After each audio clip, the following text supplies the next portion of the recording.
the Last Roundup Horror Show.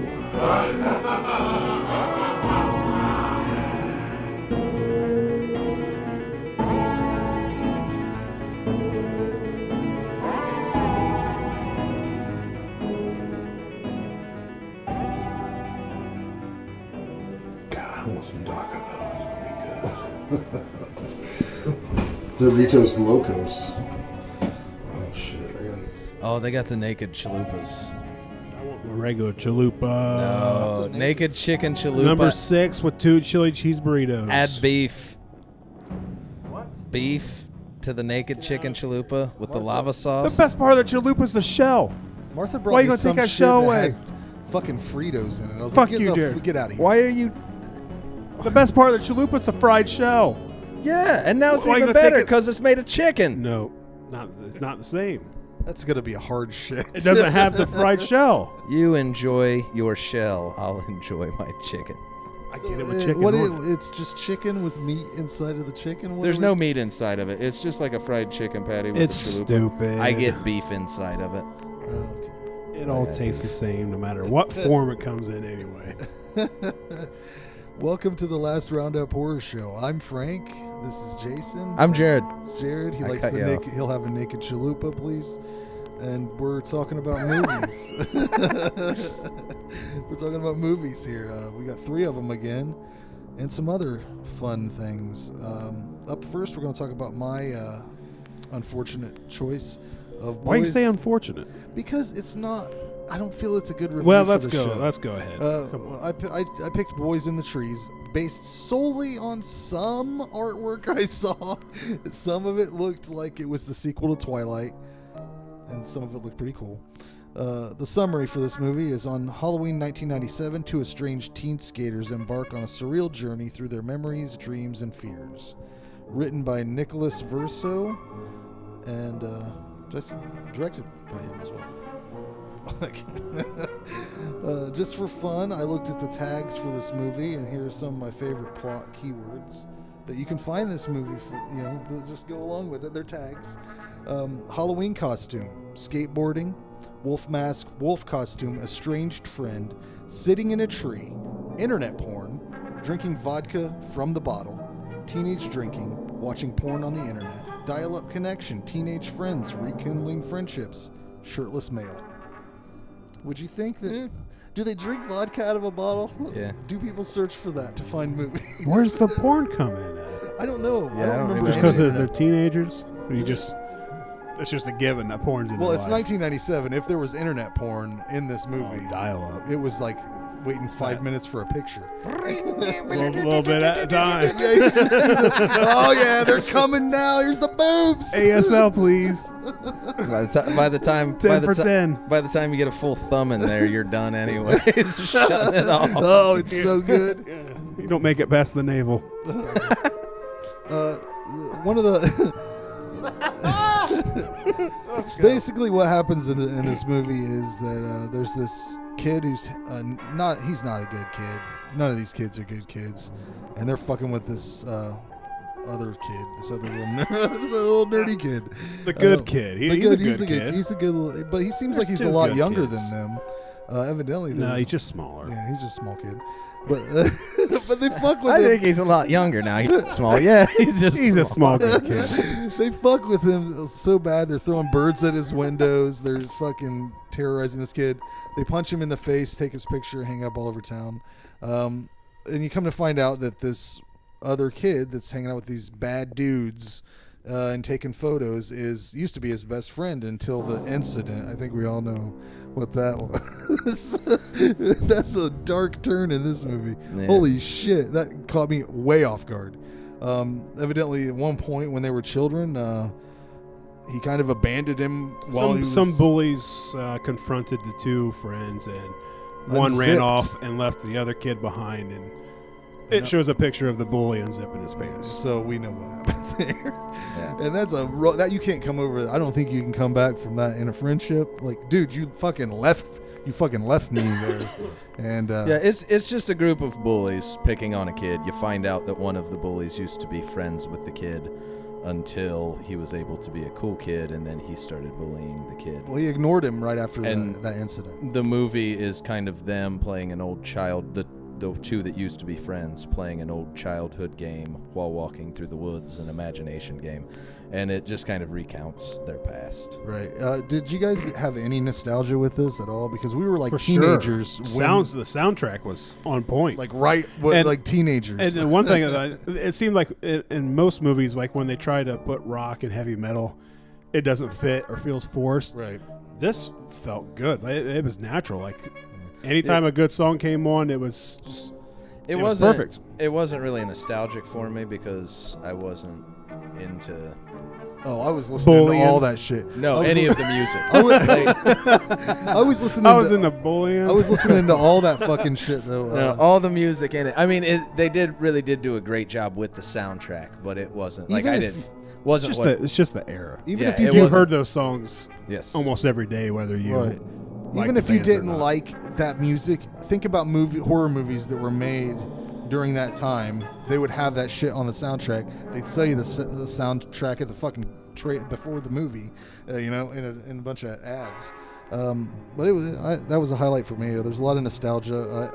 I think I connected a lot with the main character because he was like our age, not because of anything else that was going on. Because of that time, Frank one time abandoned his friend when a group of bullies. Let's be honest, everybody's abandoned friends. It kind of is like that. Yeah, you kind of did abandon Well, I didn't abandon them. They just Then he- this then he isn't went what off. happened. Didn't he shoot This isn't someone what in the happened. Navy or something? No, I'm not Well, going let's to say talk he bad did. about. He's got a hard enough life as it is, just like everybody else, man. Jesus Christ. See, this is You the feel problem right bad. here. You This feel is the- bad, don't This you? is the fact of the This matter. is you feeling bad. I did let loose some of my friends that could not hang out with you guys. So you can actually put yourself in Yeah, people didn't like us. the was- shoes. think you about- you kind of think- were opposite. I was a kid playing Magic the Gathering in the lunchroom, and my friends were kids that would play with me. You guys would come over. This is exactly what happened in fucking study hall, man. You guys would come over. Palmer would take my fucking CD player and my book and look through it, and you'd fuck with their Magic cards. You'd hide them. Me? Yeah. Yeah, dude, Me? You would just. You were a bully in high school. You just take them, palm it, slide Just- it on the table. I Just just to make was this interested in the game. I wanted to know what was on the card. Just to make this clear, I wasn't in on this. I'd have played Magic. No, Jared was the cool kid playing guitar in the fucking gym. What the hell, man? I think Jamie. Cool guy or a douchebag? I thought he was the Yeah. coolest guy, except for that guy that broke the backboard. That was the coolest guy. I think but- Jason might have more of his finger on the pulse of this one. I remember a little bit of high school. Right. I don't ever remember being the cool guy. I remember thinking you were the coolest guy. I was like, that guy he brought his guitar in here. He's play some fucking Marilyn Manson, brother. Yeah, I think Jamie put me up to that to raise some money for a drum set that you used to play. Yeah, We played at the prom. How cool was that? that was Not really very- cool. No, it See, wasn't again- very cool, was it? Again, I'm gonna say we made people cry. with your douchebag comment, I'm gonna say you got your finger fully on the pulse of what was happening.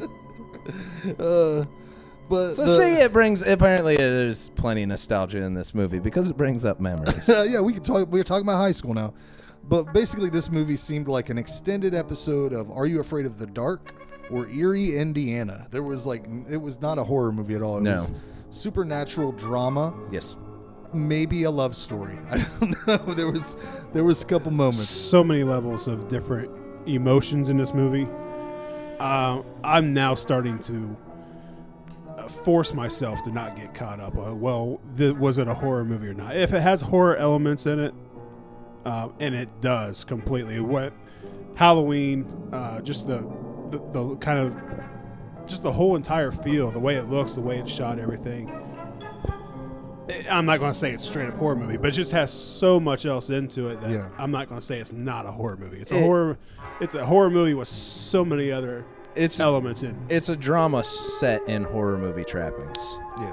but there's actually It's like a horror fairy tale drama. Yeah. Because like when they start playing the game, like it feels almost like dreamlike. Yeah, Like definitely. everything is just. I love this movie. I think was it 2016. Yep. I think this is probably one of the best movies to come out in 2016. Don't get me wrong. I liked Great this freaking movie a movie. lot, but I'm just saying for our show, I was like, this isn't really for our show. We don't always You have don't to, know until you watch it. We don't always have to eat bologna. I watched this movie. There's baloney in here, man. Who the fuck acts like these skater punks? Who's like, he's like, what did he say he wasn't gonna do? I'm not gonna vandalize thing. You will, dude. You'll fucking do whatever I fucking like. Oh, the grave. He wasn't going to take pictures of them messing up the grave. When they're in the convenience store, Right. he has a confrontation with the main bully Yeah. guy.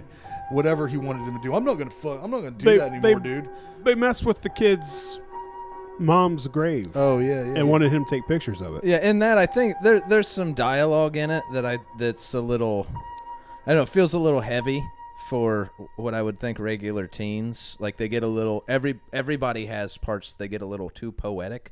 It's fitting for the vibe of the movie, but in like keeping characters feel real, it feels a little heavy. But I don't think. Oh it's yeah, like, this fucking movie made me cry like a little baby. I wouldn't bitch. call. So yeah, let's I get wouldn't into call that. that baloney. Let's get into Frank crying. I cried at this movie. It's a sad movie. Think about this is all. It is. This is. But I just want to know exactly what. This is what 'cause- made me cry. Okay.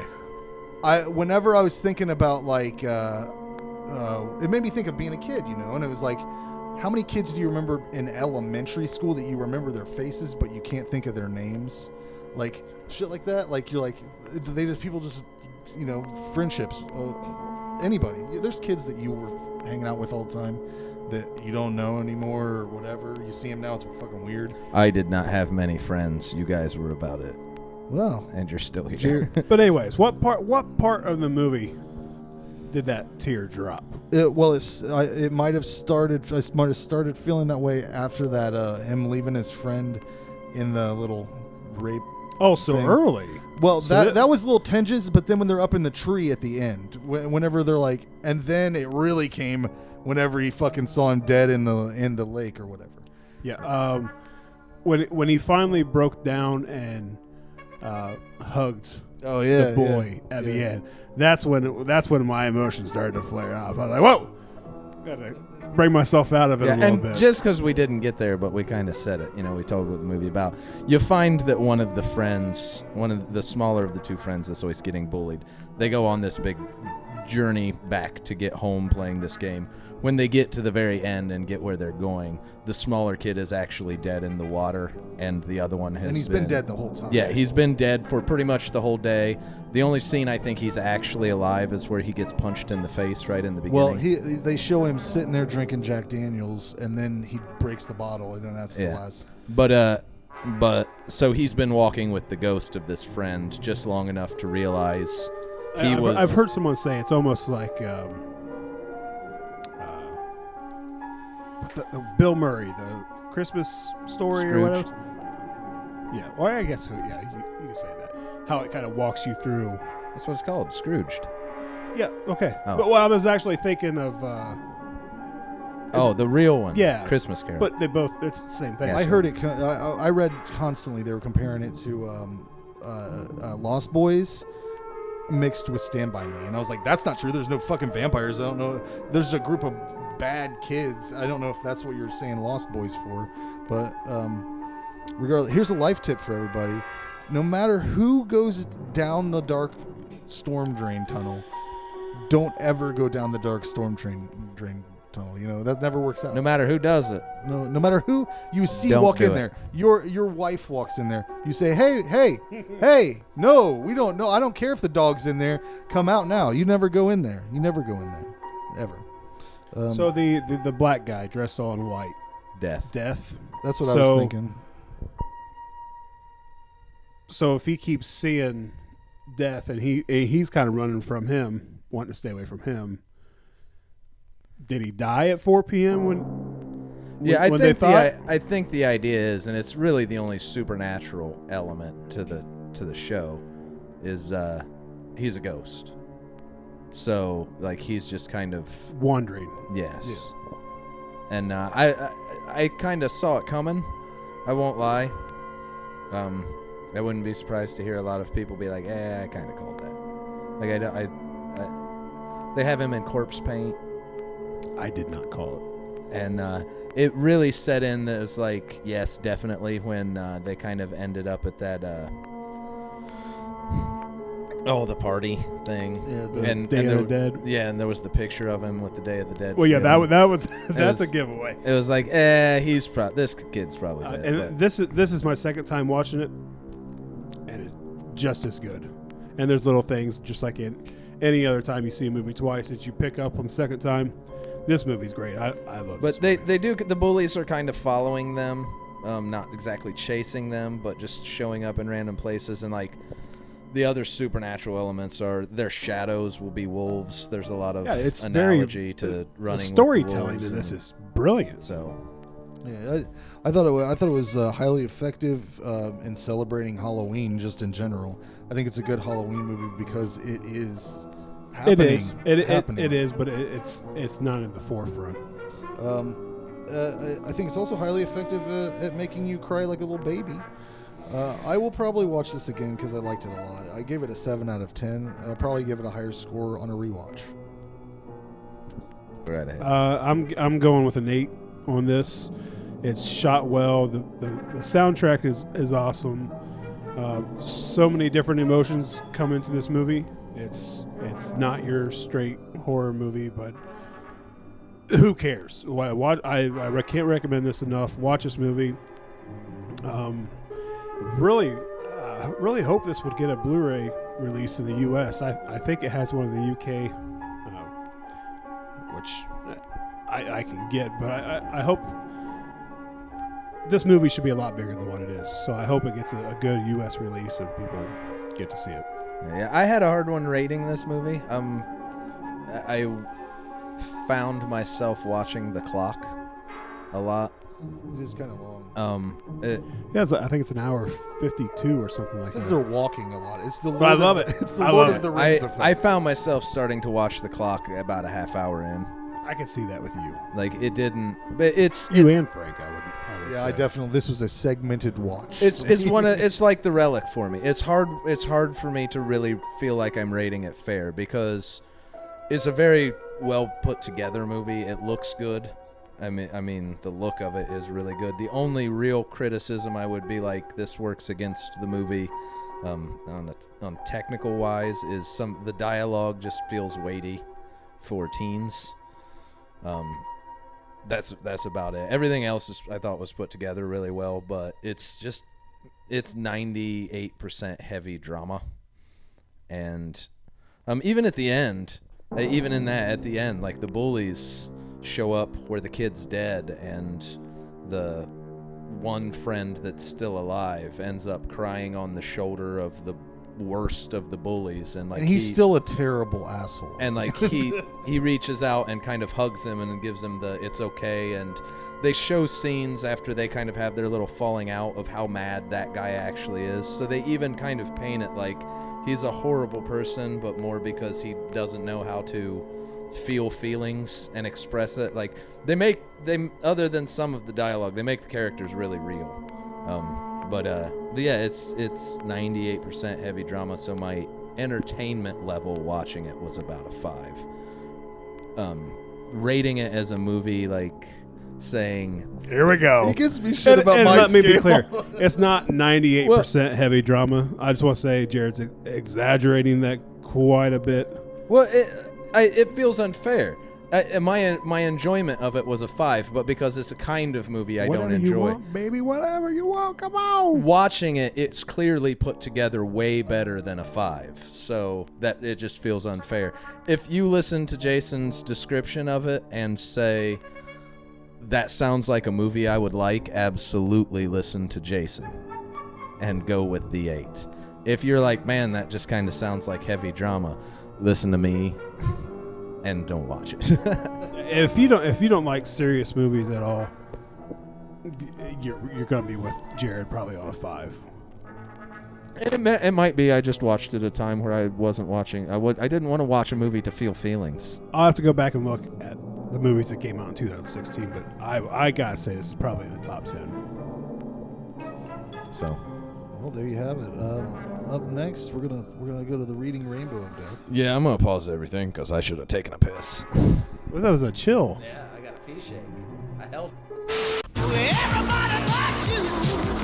Yeah, come on and dance with me, dance with me. Join us Dance with me. as a rock and roll band gives its final performance What can I do for you, Mr. Satan? for our ill-fated travelers chosen to endure a terrifying journey into the darkest regions of the human soul as the forces of good and evil engage in the final conflict. I'll open the gates of hell.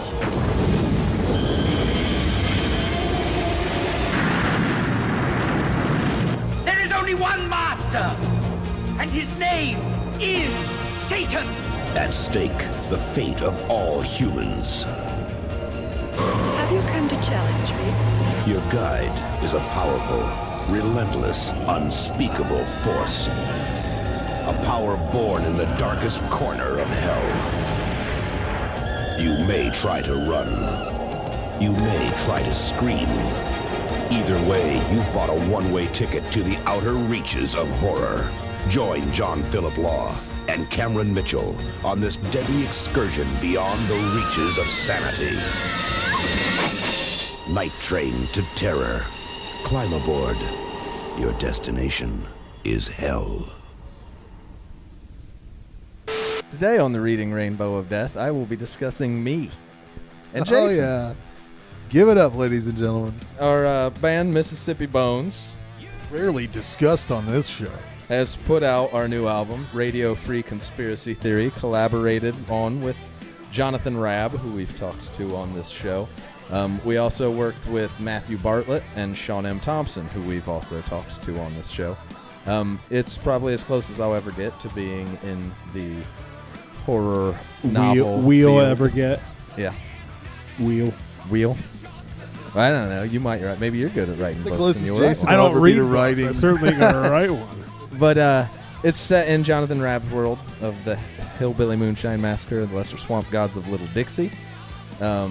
It is the final radio broadcast of his main character, Sheriff Kodo. It is the final radio broadcast of his conspiracy call-in show, Kodo's Creepies. So we pretty much set it out as a whole radio show. Kodo talks through it. People call in. The calls turn into songs. We kind of tell a little bit of a story, at least by the end, that will lead into Jonathan Raab's next book in the series, Freaky Tales from the Force. And so I'm pretty excited about it, especially getting to work with Raab and Bartlett and Thompson. It was a whole lot of fun.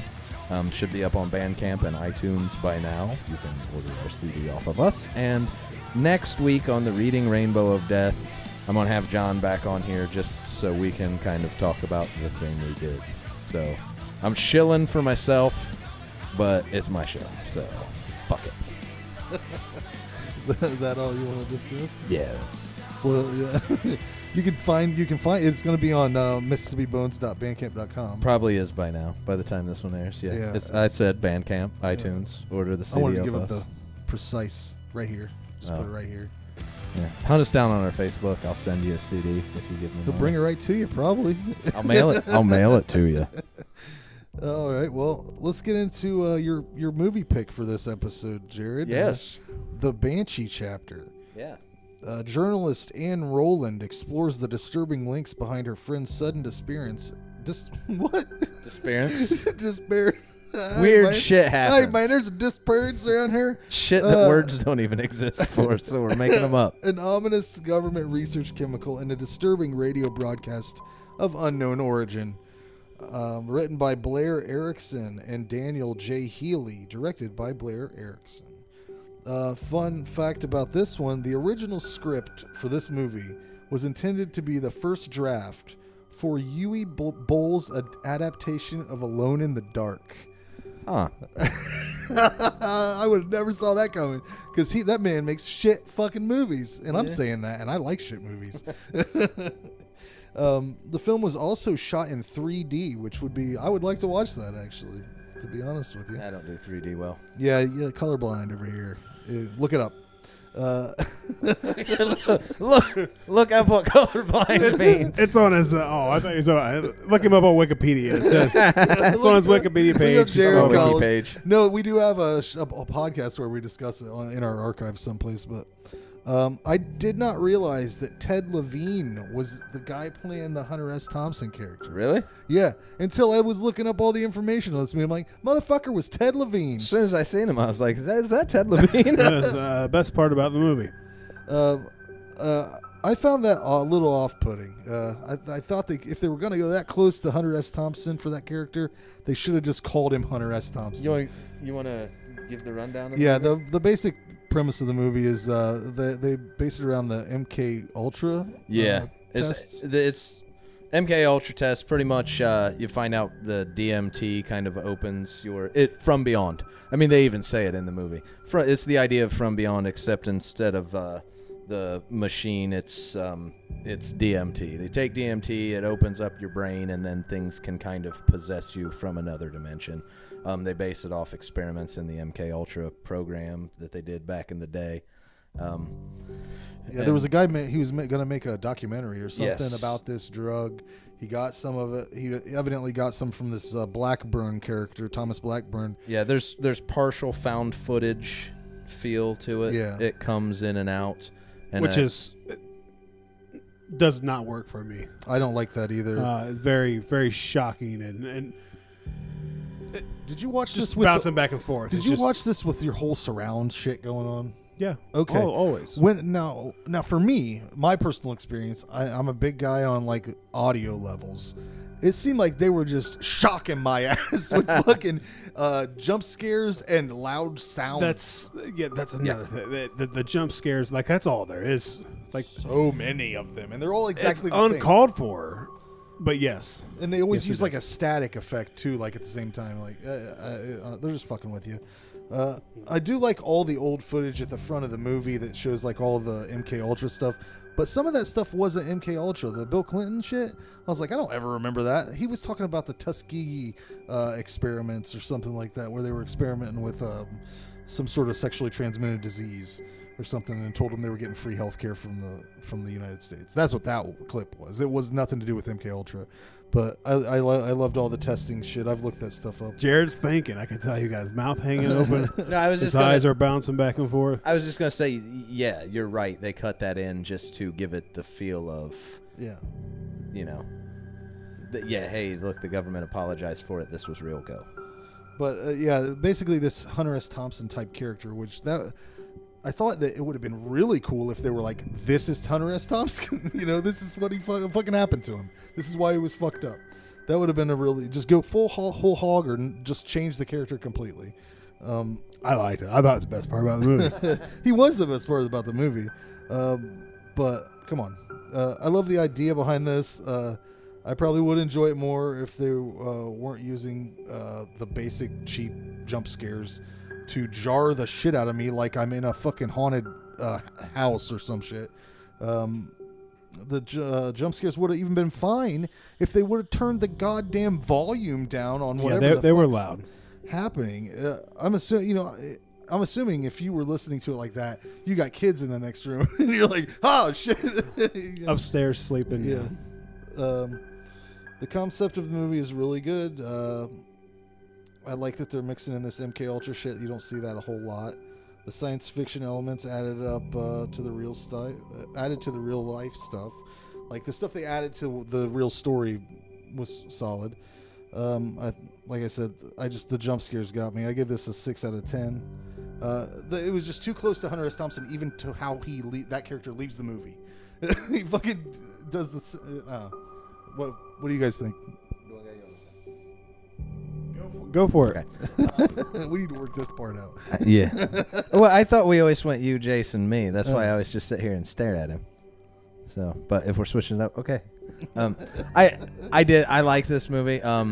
All the faults that everyone will point out, I doubt I'll argue with. They're all there. It's one of those cases where, for me, I think it works in spite of the faults. They just didn't hurt it for me. The jump scares don't bother me as much. A lot of the erratic feel from cutting in and out of found footage doesn't bother me as much. I like conspiracy stories, They remind me of like my days watching X-Files.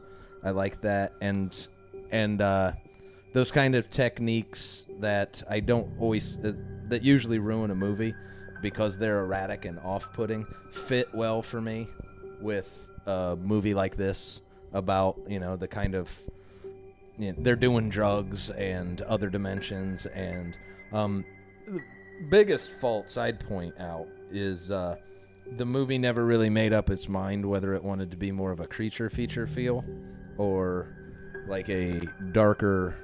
I think it did, because there are no the creatures in there for what, like you see it walking down the hallway and that's it. Yeah, there are really no creatures. But it looks okay, but like there are really no creatures, but it's also a lot of the plot points are really ham-fisted for it to be like a real dark suspenseful thriller that you would do like it. Like they actually in the middle of the movie they actually set it up. She's in trying to figure stuff out, and they set it up by being like, oh, what could be going on? And they're talking over walkie-talkies, and the writer just says, hey, have you ever read From Beyond? This happens. And like I said, it's pretty much that idea. And then she goes down in and sees a chalkboard with like a chemical drawn thing and just a 2-second video of some guy reading off the chemical, and she's automatically like, it is. That's exactly like that's exactly what it is. Like, I mean, so the unveils of what's going on are way too heavy ham-fisted, shoved in there right in your face for it to work as a thriller. There's not near enough monsters for a creature feature. But overall, the story and I think the jump scares and the erratic smoothed that out a bit for me. It just keeps it off-putting and unbalanced, which I like in those kind of stories. So for me, it works in spite of its flaws, which are definitely there. But it's I'm probably biased. It's in a subject that I like, and I like stuff like that. The Hunter S. Thompson thing is a little heavy. I would have rather him backed it down a little bit, but I did really enjoy Ted Levine. Yeah, Ted Levine. When I found out it was him, I was like, you know what? I'm all right a little bit more with it than what I was. I mean, before. he's pretty much playing Hunter Thompson. Actually, thinking about it, I don't know that I would have had him do it different. It just works. It works for the movie. For me, if they would have just made a couple choices, like just make him wear a different pair of sunglasses or a different. He doesn't like guns as much. Maybe he's into something else. For me, there are components of this movie that don't work together, but they did a good job of putting those seams that don't line up well in a couple specific points to where I get to ride through a big chunk of the movie feeling like, yes, I get this. Oh, that takes me out, but then I get right back in. But it's, like I said, I like stuff like this. So I give it a 7. Plenty of flaws in it, but some of the stuff like the jump scares and stuff smooths some of the bumps for me, and it makes it work in spite of itself. To me, it sounds like you're trying to polish a turd. Like, this movie is a snooze fest. There's the jump scares are not needed. The found footage doesn't work.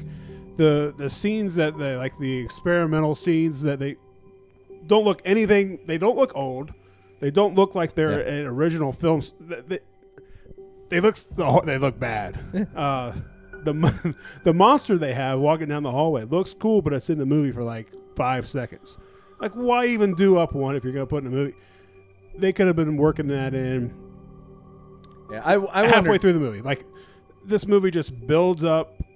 Or it doesn't. No, it doesn't build up. You think it should build up, but it's just them like going to a build. It's the one thing I didn't understand was snooze fest. I wonder if budget played probably role in why there's not more monsters. But if you have the monster made, you just keep shooting it and adding it. But when you see it, it's a dark hall. I mean, it might not have looked. I don't know. It might not have looked. I don't know what they had made might not. I don't know what good they were doing, what they were thinking.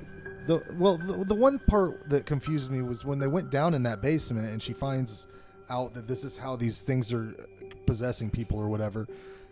The one chick's down there, and like she does this she grabs her leg. It's like a jump scare.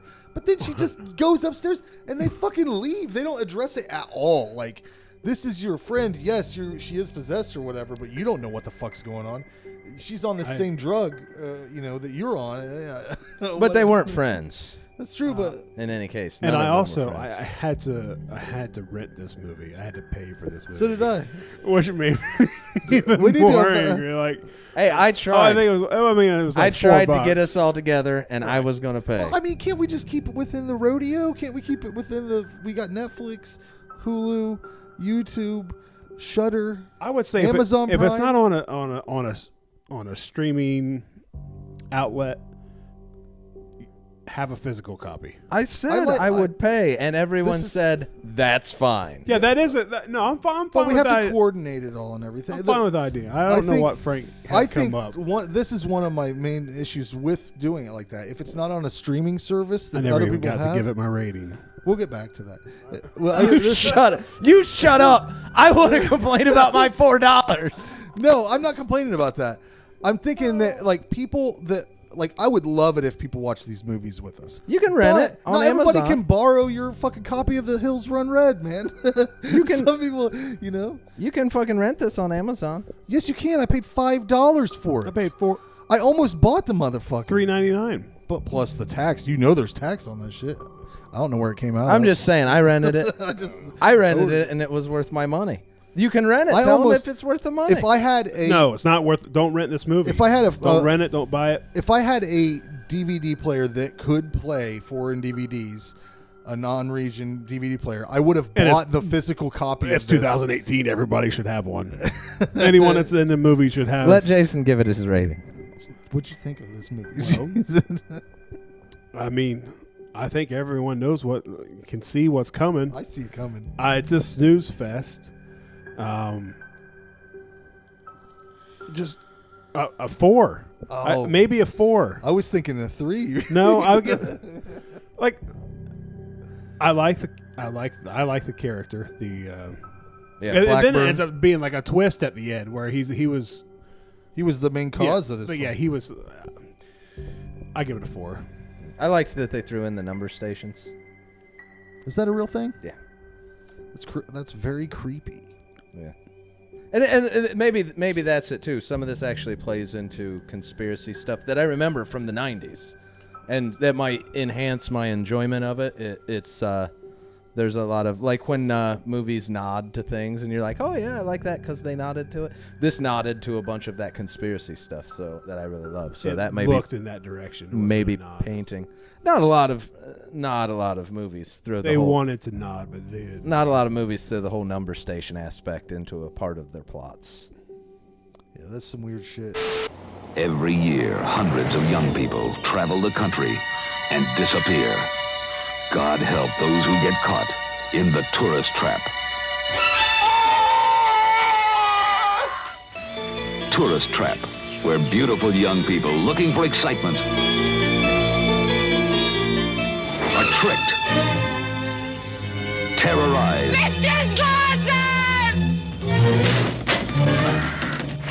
trapped. Let go!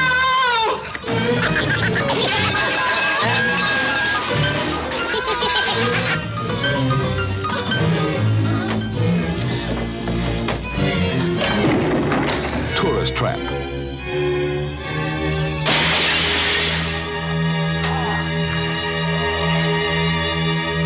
Shock you can see.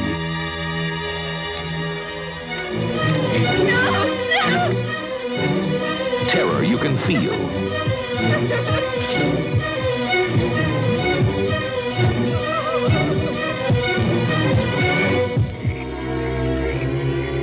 Heart-stopping suspense that makes this the nightmare that never ends.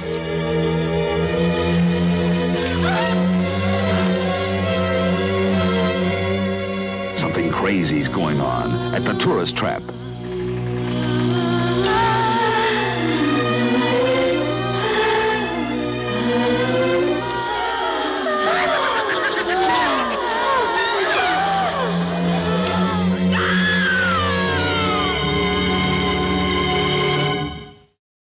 Okay, here's our Here's our review of The Witching Season 2015. Fueled by nostalgia, this anthology of short horror films tells original tales of terror set during the Halloween season. Written by Michael Bailiff, James Morris, Stephen Bailiff, Alan Bradford, David Harris, and Caraman Turner. Directed by Michael Bailiff and James Morris. Before we get anything else, I want to give it up. Hope you're not slaughtering that name. It's Ball. Bailiff. We'll find out, though, won't we? We will. Sorry if we messed it up. We already know by now, anyways, because the interview just fucking happened. Or didn't. So before we get anything else, I want to give it up to Slasher Dave, who wrote the music for this movie. Yep. This movie show anthology. Is this on your DVD? Yeah. Is it a movie? No, I don't have it on DVD. They're supposed to be sending me a autographed Blu-ray. Oh. Haven't received that yet, by the way. I bet Jason gives it a good review. But no, I think it's set up the same way. It's season 1, episode 1 through 5. Yeah, I don't know if they're going on to season 2 or not. It definitely seems like it would be put together like. I'm sure I'll probably just ask that. A little inside baseball. Jason is doing the interview at a separate time. We're not sitting here quiet while he does it. But yeah, the soundtrack's stellar shit. So give it up to Slasher Dave. And let's get into these segments here, because now I want to let everybody know, when you watch these, they are different times. Yes. Wildly different in some cases. But the first segment is called Killer on the Loose. And season 1, episode 1. Yeah. Are we, before we go any further? Yes. Are you gonna talk about one? We're all gonna talk about what we think about it, or are you gonna talk about all of them? Jason talk about all of them. I talk about all of them. Same way we did it. We'll talk. Yeah, about I want to go one. through it. It's gotcha. Gonna be quick. Probably refresh my memory here. Just was wondering. Let's see, Killer on the Loose. What we have here is. It appears to be a girl is running from a killer who is wearing a Jason mask from Friday the 13th. And I was thinking they're going to have to twist this, or else it's going to be fucking horrible. Yeah, this one, it is a little confusing. Like, I guess, again, I'm probably going to ask him to explain it for me. But so... I think it's a couple, like a husband and wife or whatever, that's doing a little like role playing. Yeah, like Halloween role play. And he's dressed up in just a generic Jason mask with a machete, coming to the house to meet up with her. Well, they say on the TV report. Right. Oh, this is what you were thinking. This is what I'm thinking is the synopsis. Oh, they say she's a escaped mental patient. No. Did you watch this, Jared? Yeah, they lead you to believe that this girl is getting chased by Jason. Yeah, but that's the thing I don't understand is why she is running from the Jason character. I think she's running from police because they do announce, like Jared said. She looks out and she looks out the window and sees him, and then like shuts the door real fast. Yeah, down. I think that might just be a choice to lead you in the wrong direction. Yeah, that part was a little confusing, but. Essentially, this girl that you think is running from this killer is the killer, and the guy escaped from an insane asylum. Yeah, the guy in the Jason mask finds his girlfriend with her neck slit, and that's how this whole thing kicks off. I thought it was all right. Like I said, if they wouldn't have done a twist, it would have been like, what the fuck is this? The first time I seen this, when I seen the hockey mask and the machete, it's like, nah, come on. But no, I see where they go. I think they were doing some role play, having a little fun on Halloween, and then somehow got mixed in. Now, in general, this whole series of shorts seems like maybe Michael came up with the idea, because it says he's the creator. So I assume he came up with the idea and got his friends together. It was like, here, you do a short, you do a short.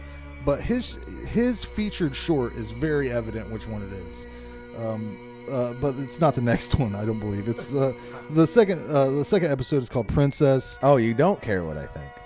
Oh, Jared, what did you think? about the first? Well, I did. You got to jump on those. You got to jump in. I see him with his mouth hanging open again. I thought he was going to jump in. I can wait till the end. No, let's go ahead. Well, what did you think about the first segment? And do you think my synopsis is wrong? Because I mean, what other? They find if she just escaped. They find her. If she just escaped a mental institution, I doubt it's like a husband and wife role. No. There's two women. The blonde they showed has been dead on the bed. Yeah. She's the lady. Yeah. Yeah. Oh, you're saying the dead one on the bed's the lady.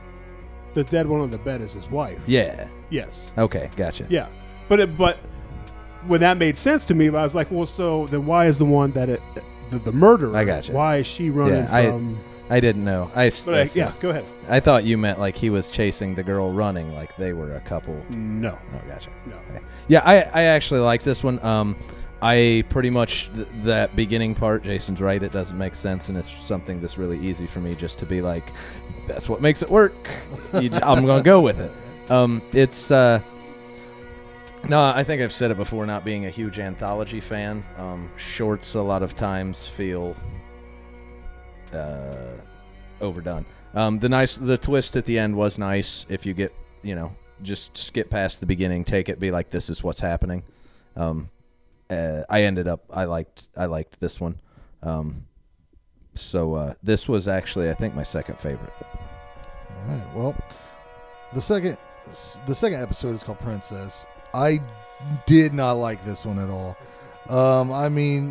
The idea is there's a stuffed rabbit that it's real creepy looking, admittedly. This little girl finds in the basement of her house, brings it up, starts hanging out with it all the time, and then it's a killer stuffed rabbit thing. My problems with it is that I think I could do this, but there's no puppetry or any elements. It is what it is, man. Watch it for yourself and judge it for yourself. What did you guys think about this little segment here?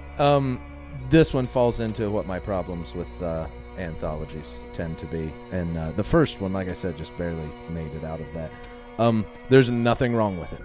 There is absolutely nothing wrong with it. Stuffed animals, little girl, she gets in a fight.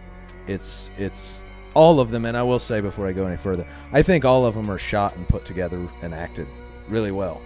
So they're all, but it just is what it is. It's 15 minutes. Little girl finds stuffed animals in a new house in a basement. She keeps the rabbit. Rabbit tries to kill the mom.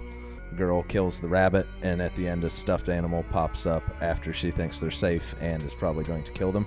There's just make the eyes red or something. There's just, having grown up reading like old EC comics and the short story horror anthology stuff that I did, especially being big on like Tales from the Crypt. In anthology stuff, if there's nothing new, a lot of times I get bored. And that's my complaint on this one. If you did not spend a lot of time reading and watching Tales from the Crypt, old EC comics, if that is a kind of new thing for you, I think all of these would apply well to you. Yeah, this one... But there's just nothing to it other than what it is. Well, this one specifically, there's not much to this. There's... Well, all the way across the board, really, there's not much dialogue. But this one specifically, there's not a whole lot going on. I don't know. I can't say I didn't like it. It was just it's is what it is. It's almost like it was filler, kind of so they end up the little girl ends up chopping the bunny up, but then the bear pops up at the end. It's just like a fun little Halloween short. It's like rehashed tropes. It's not the highlight episode of this. Yeah, if you've watched Puppet Master or Dolls or there's nothing bad in it. Yes, but there's nothing that jumps out at all. Yeah, right. It could have been awesome though if they would have had like some puppetry elements or the mouth moving, make it look evil. All it really showed was the shadow moving. I'm guessing that there's not a kind of budget for that stuff. No, probably not. But I can find you a guy. Imagine this is ultra low. Which is the one why I say like watching. Which, by the way, did you watch that? Did you listen to that? What? Justin Seaman interview. about the budget? Oh, You haven't even listened to it? No. Oh, well, we listen to touched this on show. that. Anyway, let's get on to episode 3. Episode 3. Cut me off before I was finishing. Well, I don't my want to point. get it. Oh, what? Finish with what? I was You still talking about 2? I was talking about this. Overall, I was going to say this is low budget, and I didn't. sure. I don't think it feels low budget. No. I think it's shot well. The acting's good. and acted well for like low budget. I think everything is done incredibly well. But it falls to the rehashed tropes of what an anthology is. The first time I watched this on Amazon, that was the very first thing I noticed is how well it was shot. Like even going back to the first episode where she's running through the woods from the character, everything's shot really well. Yeah.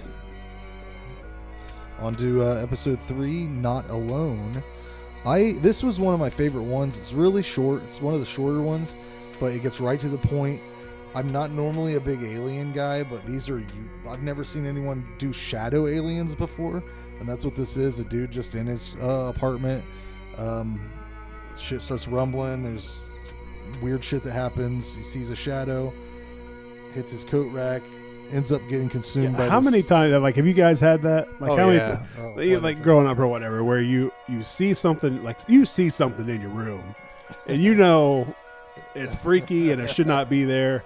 You do a little investigation and you find out it's just a coat on top of the chair or something. Like that's happened to me several times growing up. Yeah, I just thought it was directly to the point, and the animation on the shadows was really cool. I liked this a lot. You guys? Yeah, I mean, it pretty much the same as the other ones. Most of these felt a little less to me like a short and more like a piece of a scene. Like the first one, you're watching a slasher movie, it feels like that point in the slasher movie where the killer is finding the girl or the twist comes in. The second one, it feels like the point where the shit actually unravels in a Dolls movie. This one feels like the first scene in a movie. There's not really a story to it. About alien invasion. There's no, I mean, it's so again, like the other ones, shot really well, looks really good, everything's done effectively, and it just a scene I've seen in a bunch of other movies, and probably for what the budget they had, done really well. Yeah, the cool thing is they do connect all these stories in one way or another. Like the radio that's on whenever this episode starts is referencing the first thing, and all this stuff seems to take place right around the same time on the same night. Yeah, it's definitely in the same world. Did you have any other thoughts on this, Jason? No, this was a favorite one of my favorite ones. Like I said, because I've had that happen to me several times growing up, where something was there, something I thought was there, but ended up being something else. Whatever that was supposed to be, alien or whatever. I thought it looks really good. I like the way it moved. I'm guessing that was CG. I don't know. Yeah, it was like a shadow. Yeah, but it looked well. Yeah, it was well done. And again, for the budget they were working with, they did a great job with it. Yeah, the fourth episode here. This is the club banger right here. This is the one reason to watch. He's hanging and actually it's going to be made into a feature. I was going to say. I stepped on his line. Well, no, they had mentioned that to me, but it seemed like I remember them saying Don't mention it. Don't say anything. It was on IMDb. That was okay. So if it's already out there, then yes. On IMDb, it says that this is going to be made into a feature and they are released in 2000 next year. Well, they're getting ready to start shooting real soon, next couple weeks. And I actually, before I knew that, I said I would really love to see a feature made involving the blind clown. Just the blind clown. That's a fucked up. That's a new twist. I think all the characters in it was pretty good. Yeah. There is a lot. The Scarecrow's great. This one does have a little bit of a story. This one does have, and again, it's it's the longest one, I believe. So yeah, it's about a half hour. We'll go ahead, Frank. Well, this is the dude, right? This is Michael James. plays the writer. James. Yeah, James. Yeah. It's about a writer that goes to this. Is it a house where a killing happened? So basically, the idea behind this segment is that this writer goes to a house where a murder happened, and he wants inspiration for his next his next book. So I think he's writing a screenplay. Oh, is that what it is? Yeah, it starts out with exterior every time he writes. So I thought that. I thought it. Yeah, I guess that's true. Good catch, Jared. Nailed it. This is a really good segment. You can tell there's a lot of love in this segment. They took the time to do everything properly. I mean, everything's really well taken care of. I think he might have even been referencing whoever wrote this, whichever one of the fellas wrote this, seemed to be maybe putting a lot of his own trials and tribulations into this little piece, because it was basically about having a writer's block. And I can assume, maybe he was making this segment and he's like, well, maybe I should make a blind clown piece. Maybe I should. Maybe this is. And the bear, the mask, the knife to meet you. Oh yeah. That line got me. Yeah, no, I thought the bear looked cool too. Yeah, all the stuff, and what ends up happening is basically he becomes possessed by this. Explain to me what he tells a story at the beginning of what happened in this house, which is a guy and his wife. And booth house. Yes, and he's trying to write and pretty much kills his wife and then himself. And he goes to this because he goes to this house to write, because if there's any place he's going to get the inspiration to write something truly horrifying, it's here. Through it, you see him trying to write stuff. There's a bunch of minis in there that again are like he's going down a list of that are like the first two. The first one is like he's going down a list of what they're going to be about. And the first one is like, okay, exterior girl running through the woods, and then he has this list of horror monsters. And so like he starts on masked killer, and then kind of runs a scene of a masked killer chasing a girl through the tent till he kills her. Gets mad, throws it away. Back to him writing, you see like the ghost of a girl kind of in the background, and then he moves on to Scary Clown. And again, it's a scary clown chasing a girl through a carnival, kind of shows him writing and then shows the scene, and he gets mad and then throws that one away, and then moves on to Scarecrow, and then you get a little scene. I love Scarecrows. I wish they almost would have stuck with that one. You get a little scene of a girl running through a cornfield. It was a good one too. And then the Scarecrow comes to life, and the minis are like what the other things are in the rest of the movie. It's just like the known trope scene of a movie of that genre. Then more stuff starts happening in the house. You see the girl. He ends up finding the girl, the one that is in his head while he's writing. Spooky stuff happens. He ends up finding her dead body. After he finds her dead body, through the whole show, they've been kind of dropping little hints. And that happened after he wrote interior booth house. Yeah, where he was at. So, but then you see him with a bloody knife, and he goes upstairs. You find out this. They talk. It starts in the beginning. They say it a couple times through it that some people commit heinous acts and die terribly, and they're stuck in this cycle that they must repeat it over and over until they find resolve. Some never do. You find out that the legend he's talking about is him. That's what this one is about.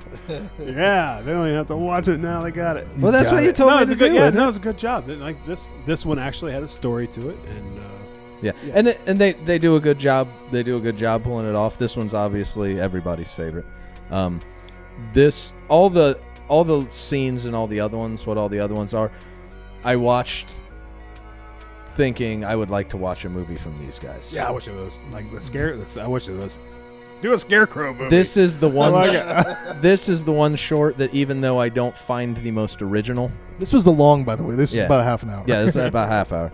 I don't find it the most original. You actually get to see what it would be like if they were making a movie. It's good. And again, there's very little dialogue.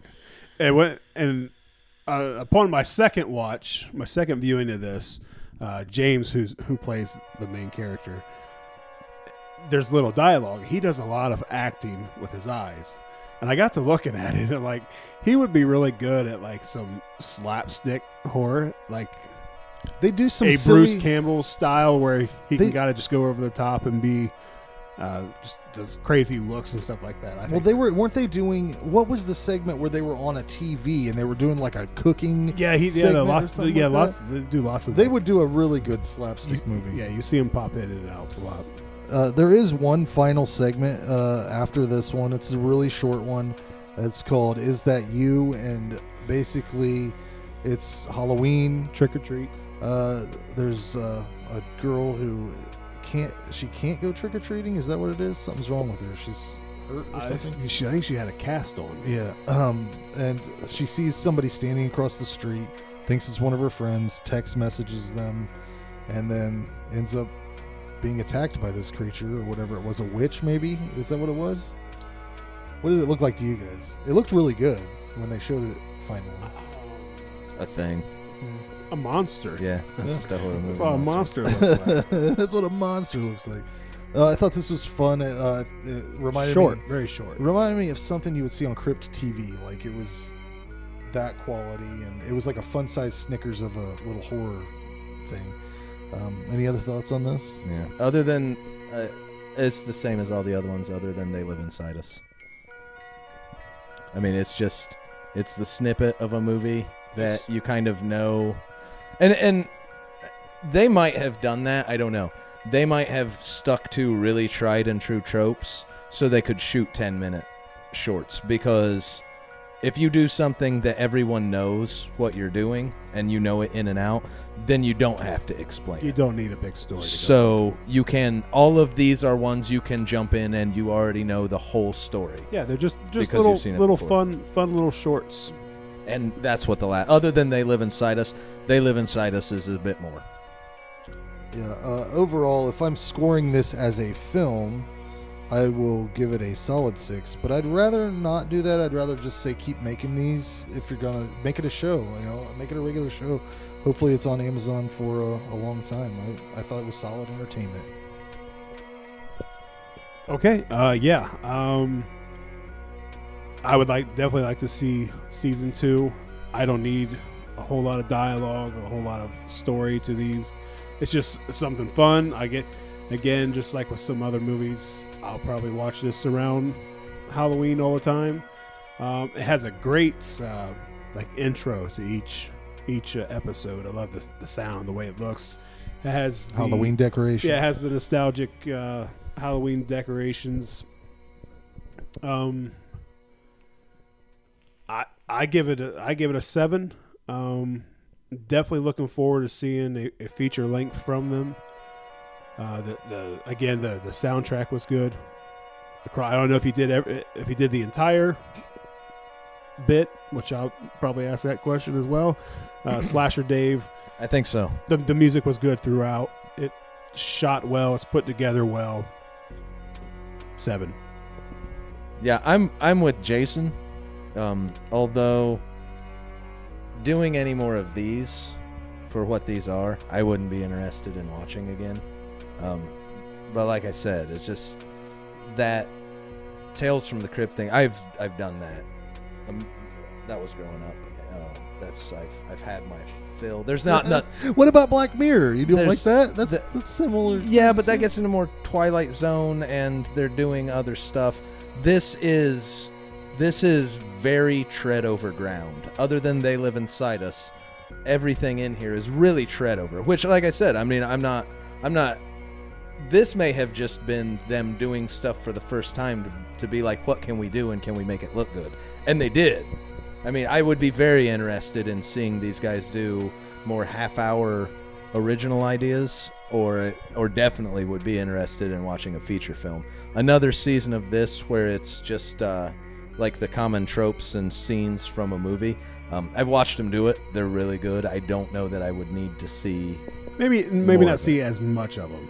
Like if they're honestly trying to make seasons and not, because I think if you probably put these together, you're probably around 90 minutes. If they did a season of stuff like They Live Inside Us, I would watch it. Yeah. If I seen a season of 10-minute ones that were stuff that I'd identified right off the bat, I probably wouldn't. But not because of the quality. I think you would probably watch it again, but there may not be any as much replay value. I probably won't watch any of these again other than They Live Inside Us. You tried to milk that one out of him, didn't you? Yeah, it's no, I'm saying season 2. You would watch season 2. If I turned it on and it started with tried and true tropes, and I saw they were only 10 minutes long, I probably wouldn't.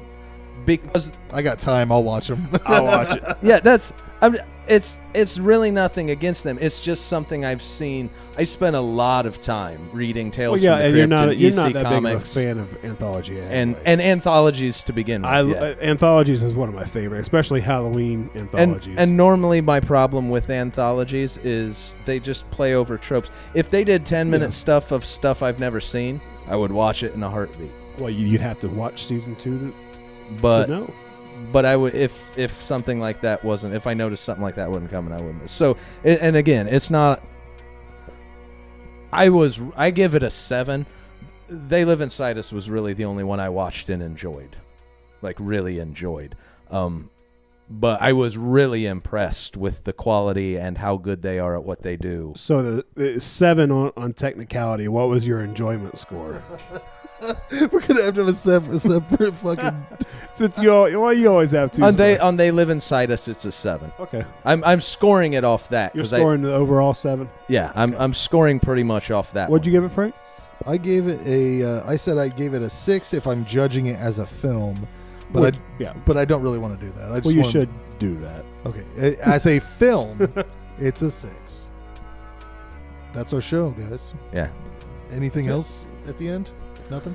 We're going to announce. Oh, we're going to talk about what movies we're watching. Yeah. Which I don't have again. if I remember. I fucking didn't even bother remembering what my second one was. I will be doing Cargo, which just dropped on Netflix. I've heard from a couple people. Ray McGuff. I saw that one about a pair of shorts. Yeah, it's about a pair of shorts. They're haunted. They hold so much stuff. And also, I'll be doing The Night Train to Terror on Shudder. Is that an old one? Yeah, it's older. It's not Terror Train. What? It's the night going train by the name to Terror. Once you get to Terror, then you get on the Terror Train. But this is how they got there. Yeah, it's prequel. But you guys don't know what you're doing yet. No, go ahead. I defer. I'm still thinking of my second one. I will definitely be picking Prince of Darkness, the John Carpenter movie. Classic. I have not actually watched that since a teenager. I don't remember any of it. I think the last time I watched that was with Fish when we were both like 13 or 14 or something. I know a lot of people talking. I've seen people talking about his trilogy, The Thing and Mouth of Madness, and that one kind of together in the 8 years ago, Christmas Day. Last time I watched that. Wow. But that's a fucking memory. I realized last time I seen people talking about it, I was like, I don't remember that movie at all. And so what's your second? My second is not Attack of the Sasquatch. I've decided. It's not that. It's not that one. Not that one. So you go ahead, and then I'll jump back. You gonna think of your second one? Dagon. It's probably Dagon. Dagon. Yeah, it's probably Dagon. Terrifier. Ooh. And Tourist Trap. Uh-oh. Full Moon. Yeah, mine's Prince of Darkness and maybe Dagon or possibly a newer one. Have you guys seen Tourist Trap? I don't think so. Seen it? No. I'm just trying to harmonize with you. Well, you guys will understand it once you watch it. Oh, Don't tell me. Don't tell me what I'll do. I just want to harmonize. Frank, I was waiting for you. Oh, wait, a 3-part? I don't know if we could do a 3-part. You sure can. 3-part what? Harmony. You're awful. Yeah, that's bad. See you next time, guys. There you go. Thanks for this. Thanks for this.